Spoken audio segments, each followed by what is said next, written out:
Avec Vincent Herbouet. Bonjour Vincent. Bonjour Dimitri, bonjour à tous. Oui, à Bruxelles, Vincent, les 27 ministres de l'Intérieur ont entériné hier un plan prévoyant l'envoi de migrants déboutés du droit d'asile dans des centres situés hors des frontières de l'Union européenne. Alors, j'ai lu les quotidiens, écouté la concurrence, j'ai zappé entre les chaînes info, tous ont repris en chœur la dépêche de l'agence France Presse qui titre sur un net durcissement de la politique migratoire. Alors, c'est toujours un peu suspect quand les journalistes se copient les uns les autres, mais il y a parfois un effet comique à la répétition, parce qu'il n'y a aucun durcissement, et l'architecte du projet lui-même l'avoue tranquillement, il s'appelle Magnus Brunner. Cet Autrichien est un fringant quinquagénaire depuis l'an dernier, commissaire européen aux affaires intérieures et à la migration, et hier, son jour de gloire, il a expliqué benoîtement qu'il est vraiment important que nous donnions aux citoyens le sentiment que nous maîtrisons ce qui se passe en matière de migration. On jugera l'aveu délicieux ou le cynisme écœurant au choix. Il ne s'attaque pas aux problèmes qui déstabilisent l'Europe, qui menacent de faire chavirer la démocratie ou l'identité du continent. Il ne s'agit même pas de tenter de réguler le flux migratoire, de l'encadrer, de contrôler un minimum les frontières. Il s'agit de donner aux citoyens le sentiment qu'on s'en occupe. Le commissaire Brunner a été ministre pendant 5 ans à Vienne, avant d'atterrir à Bruxelles. Le nouveau parti populaire auquel il appartient se définit comme chrétien-démocrate, ou bien libéral-conservateur, ou bien centriste. Bref, une droite toute molle, bien incapable d'un net durcissement. Alors, les mesures annoncées veulent éloigner les migrants qui se sont vus refuser l'asile.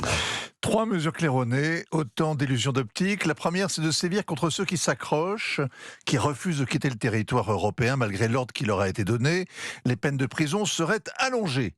Mais comme elles ne sont pas appliquées, chacun le sait, 500 000 étrangers sont chaque année déboutés du droit d'asile et 8 sur 10 campent sur place. J'y suis, j'y reste. Secondo, renvoyer les demandeurs d'asile vers des pays dont ils ne sont pas originaires mais que l'Europe considère comme sûrs. C'est ce que le Royaume-Uni de Boris Johnson avait tenté de faire à grands frais avec le Rwanda. Londres voulait y expédier les milliers de clandestins qui traversent la Manche chaque jour, chaque mois, quand ils sont quelques milliers, et qui électrisent l'opinion quand ils débarquent, et davantage encore quand ils se noient d'ailleurs. 2 gouvernements conservateurs successifs ont donc guerroyé avec les juges de la Cour suprême. On se souvient même d'un charter en bout de piste, prêt à décoller pour Kigali, avec un seul migrant à bord. Downing Street a fini par jeter l'éponge, les travaillistes sont revenus au pouvoir, et ils ont évidemment enterré le projet. La troisième mesure, Vincent, ce sont les fameux hubs de retour. Des centres à la périphérie de l'Europe pour y envoyer les déboutés du droit d'asile. On en parle depuis 30 ans, personne ne les a jamais vus fonctionner. L'Italie en avait fait construire 2 en Albanie et y avait installé un magistrat, des psys, des gardiens. Quelques dizaines de migrants y ont été en effet expédiés avant de rembarquer sur ordre des tribunaux. Il n'y a pas que la CEDH ou la Cour de justice européenne pour batailler au nom de l'état de droit. Saisis par les ONG, les juges italiens ont sabordé les hubs de retour qui avaient été imaginés donc à Rome, mais c'est la même chose au Royaume-Uni, aux Pays-Bas, avec l'Ouganda ou au Danemark.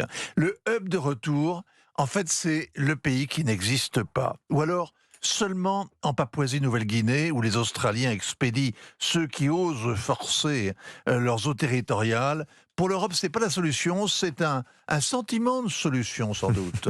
Signature européen. Vincent Herbouet, ainsi va le monde. Merci Vincent. 8h moins le quart.